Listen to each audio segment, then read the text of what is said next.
ഒടുവിൽ മധുവനത്തിലെത്തി. ധ്രുവൻ അവിടെ ചെന്ന് 6 മാസം അതികഠിനമായ തപസ്സു ചെയ്തു. തപസ്സിൻ്റെ ശക്തി കാരണം ലോകത്തിലെ പ്രാണവായു പോലും സ്തംഭിച്ചുപോയി.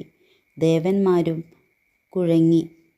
അവർ ഭഗവാനോട് സങ്കടം പറഞ്ഞു. ധ്രുവനെ അനുഗ്രഹിച്ച് സങ്കടനിവൃത്തി വരുത്താമെന്ന് ഭഗവാൻ ദേവന്മാരെ സമാധാനിപ്പിച്ചു. ഉടൻ തന്നെ ഭഗവാൻ ശംഖ്, ചക്രം, ഗദ, ചെന്താമരപ്പൂവ് ഇവയോടു കൂടിയവനായി സുന്ദരമായ വേഷത്തിൽ ഗരുഡൻ്റെ പുറത്തു കയറി ധ്രുവൻ്റെ മുൻപിലെത്തി. ബാലനായ ധ്രുവൻ തപസ്സുണർന്നപ്പോൾ ഭഗവാന്റെ ദിവ്യസ്വരൂപം കണ്ട് ആനന്ദമത്തനായി.